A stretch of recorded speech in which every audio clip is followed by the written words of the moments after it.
Welcome to student दरबार channel. आप लोग का इस चैनल पे स्वागत है। पिछले वीडियो में हम लोगों ने present indefinite tense, present continuous tense के बारे में पढ़ चुके हैं। आज का हम लोग का टॉपिक है प्रेजेंट परफेक्ट टेंस। आज हम लोग पढ़ेंगे present perfect tense, present perfect tense के जो अफर्मेटिव सेंटेंस है, प्रेजेंट परफेक्ट टेंस के जो नेगेटिव सेंटेंस है, प्रेजेंट परफेक्ट टेंस के जो इंटरगेटिव सेंटेंस है, प्रेजेंट परफेक्ट टेंस के जो इंटरगेटिव नेगेटिव सेंटेंस है, प्रेजेंट परफेक्ट टेंस के जो डबल इंटरगेटिव सेंटेंस है, डबल इंटरगेटिव नेगेटिव सेंटेंस है, पूरा हम लोग एक वीडियो में कवर करेंगे।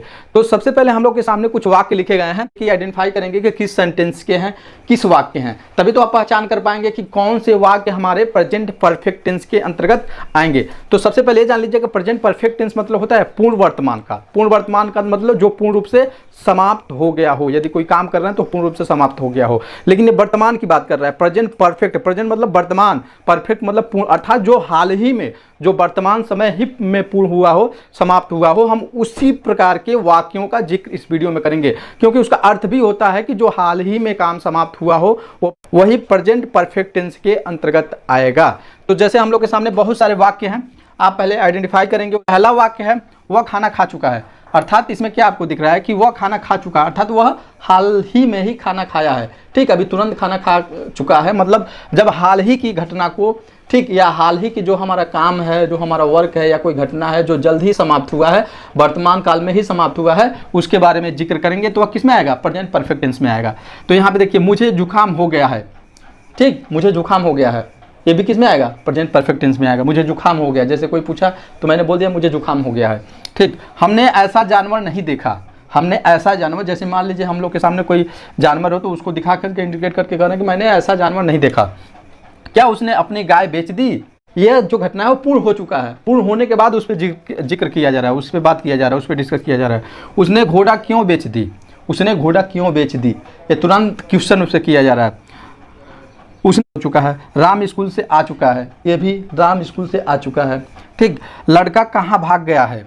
लड़का कहाँ भाग गया है? हम तुरंत की घटना के बारे में जिक्र कर रहे हैं, किसी से पूछ रहे हैं कि लड़का कहाँ भाग गया है। उसके बाद आज यहाँ कितने लड़के आए हैं? आज यहाँ कितने लड़के आए हैं? क्लास में जैसे आप लोग पढ़ रहे हैं तो मैं पूछ सकता हूँ कि आज यहाँ पे कितने लड़के आए हैं। ठीक, क्योंकि क्लास में सबकी एंट्री हो चुकी है। एंट्री होने का जो कार्य है वो पूरा हो चुका है। इस समय सभी लोग क्लास में बैठ के सुव्यवस्थित पढ़ रहे हैं, तो उस समय मैं पूछ सकता हूँ कि क्लास में कितने लड़के आए हैं। तो तुरंत की घटना है ना, उसके बारे में जिक्र करेंगे तो प्रेजेंट परफेक्ट टेंस के अंतर्गत आएगा। उसने एक मच्छर मार दिया है। ठीक, उसने एक मच्छर मार दिया, यहाँ पे रिपीट हो गया डबल। आज यहाँ कितने लड़के आए हैं, यह तुरंत घटना के बारे में जिक्र होता है। तो देखिए, अब कुल मिलाकर के ये हम इस वाक्य से ये क्लियर हो रहा है कि जितने भी वाक्य आएंगे प्रेजेंट परफेक्ट टेंस में, उन वाक्यों के अंत में चुका है, चुके हैं, चुकी है इत्यादि शब्द आएंगे। या है, ई है, ए है इत्यादि शब्द आएंगे। जैसे यहाँ पे दिया है क्या? उसने एक मच्छर मार दिया है। यहाँ पे देखिएगा, ये होगा उसने एक मच्छर मार दिया है। उसने एक मच्छर, या है, जैसे वो सुकरौली से आ गई है।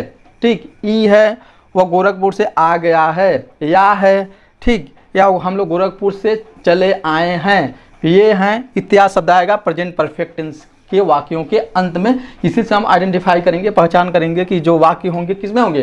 प्रेजेंट परफेक्ट टेंस में होंगे, क्योंकि इसमें काम तुरंत ही समाप्त हुआ होता है। तो इसको बनाते कैसे हैं? सबसे पहले बनाने के लिए रूल आपको पीछे बताया गया है कि सबसे पहले सब्जेक्ट लिखा जाता है, उसके बाद वर्ब लिखा जाता है, उसके बाद ऑब्जेक्ट लिखा जाता है। ये तो मेन एकदम फार्मूला है, सब्जेक्ट वर्ब ऑब्जेक्ट। लेकिन जो जैसे टेंस रहेंगे उसी के अनुसार उसका स्ट्रक्चर बनता है। तो इसको बनाने के लिए सबसे पहले हम सब्जेक्ट लिखते हैं, उसके बाद क्या लिखते हैं? कर्ता के अनुसार, अर्थात कर्ता यदि सब्जेक्ट सिंगुलर नंबर है तो उसके साथ हम हैज का प्रयोग करते हैं। यदि सब्जेक्ट हमारा कर्ता सब्जेक्ट प्लूरल नंबर है तो प्लूरल नंबर है तो उसके साथ हम क्या यूज करते हैं? हैव यूज करते हैं, हैज और हैव यूज करते हैं। ठीक, अब देखिए, वर्ब की तीसरी अवस्था का प्रयोग इस पूरे टेंस में करते हैं।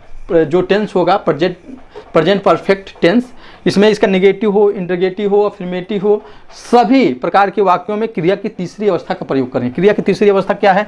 जैसे मान लीजिए कोई वाक्य है, जैसे मान लीजिए गो मीन्स क्या होता है? जाना। तो ये इसका ये क्या है? फर्स्ट, प्रथम रूप है। इसी का सेकेंड क्या हो गया? वेंट हो जाएगा। थर्ड क्या हो जाएगा? गान हो जाएगा। तो इसी को ये फर्स्ट है, गो वेंट गान। बोला जाता है ना गोविंद गान, ये तो प्रथम रूप है, ये सेकेंड रूप है, ये थर्ड रूप है। तो जो थर्ड रूप है यही क्रिया की तीसरी अवस्था है। ठीक, इसी का इस्तेमाल हम पूरे टेंस में करते हैं, जितने भी टेंस हैं पूरे टेंस में हम इसी का इस्तेमाल करते हैं। किसका? क्रिया की तीसरी रूप का, वर्ब की तीसरी अवस्था का, वर्ब के तीसरे फॉर्म का हम इस्तेमाल करते हैं। तो सबसे पहले हम लोग एक एक बनाएंगे आपके सामने। सबसे पहले स्ट्रक्चर आप देख लीजिए, स्ट्रक्चर क्या होता है, कैसे होता है। तो स्ट्रक्चर पे हम लोग चर्चा कर ले रहे हैं। यहाँ पे देखिए, किसी भी वाक्य को बनाने के लिए सबसे पहले स्ट्रक्चर में क्या लिखेंगे, यहाँ पे देखिए सब्जेक्ट लिखते हैं, उसके बाद क्या लिखते हैं, हैज या हैव, दो चीज़। उसके बाद क्या लिखते हैं, क्रिया की तीसरी अवस्था, उसके बाद क्या लिखते हैं, ऑब्जेक्ट। ठीक, ये मेन आपका क्या है, ये हमारा मेन स्ट्रक्चर है। ठीक, स्ट्रक्चर है, ये मेन हमारा स्ट्रक्चर है। किसका? प्रेजेंट परफेक्ट टेंस का, ये मेन है। अब हैज कब इस्तेमाल किया जाता है, जब हमारे सब्जेक्ट करता ये एक वचन हो। एक वचन में क्या किया था, he see it, he see it, या सिंगुलर नंबर के जो सब्जेक्ट होंगे, सिंगुलर नंबर मतलब एक वचन के जो सब्जेक्ट होंगे, एक वचन के जो सब्जेक्ट होंगे उसमें क्या होगा, हम हैज का इस्तेमाल करेंगे। यहीं पे जो प्लूरल नंबर के सब्जेक्ट होंगे, प्लूरल नंबर, उनके साथ हम हैव का इस्तेमाल करेंगे। उसके साथ क्या आएगा, we you they I, we you they I, उसके साथ हैव का इस्तेमाल करेंगे। चूंकि आई तो एक वचन है, लेकिन उसके साथ बहुवचन जैसा बिहेव किया जाता है। कई जगह पे आई मतलब आई के साथ वाज भी लगाया जाता है, और यहाँ पे आई के साथ हैव ही लगाया जाएगा। ठीक, तो हम लोग पहला बना रहे हैं, वह खाना खा चुका है। तो सबसे पहले हम इसका स्ट्रक्चर लिख रहे हैं। स्ट्रक्चर लिखने के बाद हम आपके सामने बनाएंगे। ठीक, वह खाना खा चुका है, तो सबसे पहले क्या लिखेंगे, इसका स्ट्रक्चर, यस। ठीक, उसके बाद क्या लिखेंगे, सब्जेक्ट एक वचन है तो हैज का इस्तेमाल करेंगे। ठीक, उसके बाद क्या लिखेंगे, V3 लिखेंगे, क्रिया की तीसरी अवस्था। उसके बाद क्या लिखेंगे, हम क्या लिखेंगे, ऑब्जेक्ट लिखेंगे। क्योंकि ऑब्जेक्ट तो इसमें दिया है, तो ये हमारा स्ट्रक्चर हो गया। ठीक, अब इसको बनाएंगे कैसे, अब ही मतलब क्या होता है, वह ही खाना खा चुका है, हैज। अब खाना खाने का क्या होता है, इट एट इटेन, तो इटेन। अब खाना का क्या होता है, ईटेन दी फूड, ईटेन दी फूड, ये हमारा पहला हो गया। ठीक, he has eaten the food, वह खाना खा चुका है। ठीक, ये आपको समझ में आ रहा है। ये हमारा सब्जेक्ट है हमारा। उसके बाद ये क्या है, वर्ब की तीसरी अवस्था है। ये हमारा क्या है, ऑब्जेक्ट है। ये हमारा हेल्पिंग वर्ब में आएगा, इसको हेल्पिंग वर्ब भी कहते हैं। मुझे जुकाम हो गया है, दूसरा देखिए, तो इसमें भी क्या करेंगे, यही फार्मूला अपनाएंगे। मुझे मतलब आई। ठीक, आई की बात कर रहा है, तो क्या हो गया है, तो इसका भी structure subject have plus V3 plus object है तो ऑब्जेक्ट लगाएंगे, नहीं है तो नहीं लगाएंगे। तो क्या हो जाएगा, I have got, get means पाना होता है, तो गेट का गॉट हो जाएगा, गॉट अ कोल्ड। ठीक, I have got a cold, ये हमारा हो जाएगा, मुझे जुकाम हो गया है। थर्ड नंबर पे देखिएगा, हमने ऐसा जानवर नहीं देखा। तो हमने सबसे पहले सब्जेक्ट लिखेंगे। यहाँ पे हमारा सब्जेक्ट क्या है, प्लूरल है, बहुवचन है, तो हम क्या लगाएंगे, हैव लगाएंगे, हैव। उसके बाद क्रिया की तीसरी अवस्था, उसके बाद ऑब्जेक्ट, ये हमारा क्या हो जाएगा, स्ट्रक्चर हो जाएगा। अब इसको बनाएंगे कैसे, वी हैव, वी हमारा क्या है, बहुवचन है, we have seen such an animal, such an animal. ठीक, हमने ऐसा जानवर नहीं देखा, इसका स्ट्रक्चर हो गया सब्जेक्ट हैव, क्योंकि यह बहुवचन है। उसके बाद we have seen such an animal, such मतलब ऐसा, जानवर क्या है, एनिमल मतलब एक का उच्चारण क्या हो रहा है, एक का उच्चारण। ठीक, जब किसी वर्ड का उच्चारण ठीक हिंदी के स्वर के अनुसार होता है, तो उसमें संख्या दर्शाने के लिए एन का इस्तेमाल करते हैं, तो हमारा क्या हो जाएगा, एन एनिमल हो जाएगा। ठीक, यहाँ पे दिख रहा है। फोर्थ नंबर का, क्या उसने अपनी गाय बेच दी, यहाँ पे देखिएगा, क्या उसने अपनी गाय बेच दी, ये क्या है, इंटरगेटिव सेंटेंस है। ये क्या है, इंटरगेटिव सेंटेंस है। इंटरगेटिव एक तो सिंपल है, एक यस या नो टाइप इंटरगेटिव सेंटेंस होता है, या एक वाक्यों के बीच में क्या क्यों कब कैसे आता है, वो इंटरगेटिव सेंटेंस है। तो उसको डबल इंटरगेटिव भी सेंटेंस बोलते हैं, जो वाक्यों के बीच में क्या क्यों कब कैसे इत्यादि आता है। तो या यस या नो टाइप इंटरगेटिव सेंटेंस है। इसको बनाने के लिए सबसे पहले क्या करते हैं, जो हैज या हैव होता है, चूँकि उसने अर्थात सिंगुलर नंबर है, तो हमारा क्या हो जाएगा, हैज पहले आ जाएगा, हैज प्लस उसके बाद क्या हो जाएगा, सब्जेक्ट, उसके बाद V3, उसके बाद ऑब्जेक्ट। सिंपल सी बात है। अब इसमें कोई भी टेंस हो, क्रिया की तीसरी अवस्था का ही इस्तेमाल करते हैं। ये हमारा स्ट्रक्चर हो गया। अब इसको क्या उसने, तो क्या की स्पेलिंग सबसे पहले हैज लिखते हैं, ठीक, जो हेल्पिंग वर्ब होता है वो सब्जेक्ट के पहले आता है। उसके बाद ही, ठीक, ही। अब बेचना के क्या होता है, ही सोल्ड, सोल्ड हिज काऊ, ठीक हो गया। हैज ही सोल्ड हिज काऊ, क्या उसने अपनी गाय बेच दी, तो ये आपका फोर्थ नंबर का हो गया। ये हमारा हेल्पिंग वर्ब पहले आ जाता है सब्जेक्ट के बाद, उसके बाद ये क्रिया की तीसरी रूप सोल्ड है, या सोल्ड है, वो सोल्ड हिज काऊ, ठीक, क्योंकि ही के साथ हिज का इस्तेमाल किया जाता है। उसने घोड़ा क्यों बेच दी, अब यहाँ पे देखिए ये डबल इंटरगेटिव सेंटेंस है, इसको डबल इंटरगेटिव सेंटेंस या WH टाइप इंटरगेटिव सेंटेंस भी बोलते हैं, या वाक्यों के बीच में क्या, क्यों, कब, कैसे आता है, ये उस टाइप का है। तो इसको बनाने के लिए सबसे पहले WH टाइप लिखते हैं, ठीक, WH टाइप अर्थात इसकी मीनिंग सबसे पहले लिखते हैं, ठीक। पिछले 2 वीडियो में मैंने क्लियर आपको बता दिया है, ठीक। तो यहाँ पे सबसे पहले इसको हम WH टाइप भी कहते हैं। WH टाइप जितने भी आ जाएंगे, ठीक, WH टाइप प्लस उसके बाद अकॉर्डिंग टू सब्जेक्ट, सब्जेक्ट के अनुसार। उसने घोड़ा, उसने मतलब उसने घोड़ा क्यों बेच, ही, उसके बाद ही के अनुसार क्या लगेगा, हैज, ठीक, उसके बाद सब्जेक्ट, उसके बाद V3, उसके बाद ऑब्जेक्ट। ये हमारा क्या हो जाएगा, स्ट्रक्चर हो जाएगा। तो इसको कैसे बनाएंगे, सबसे पहले वाई, ठीक, वाई हैज ही सोल्ड, यहाँ क्या हो गया, why has he sold the horse, ठीक, why has he sold the horse, ठीक। इसको आप समझ लीजिए। अब यहाँ पे देखिए उसने एक मच्छर मार दिया, क्षमा देखिए, तो इसका उसने एक मच्छर मार दिया, तो इसके तो सिंपल है, सबसे पहले क्या हो जाएगा, सब्जेक्ट, उसके बाद हैज, उसके बाद V3, उसके बाद ऑब्जेक्ट। इसको बनाएंगे तो क्या हो जाएगा, उसने he has killed a mosquito, mosquito, ठीक, he has killed a mosquito. अब राम स्कूल से आ चुका है, ठीक, यहाँ पे देखिए राम स्कूल से आ चुका है, तो ये भी सिंपल है।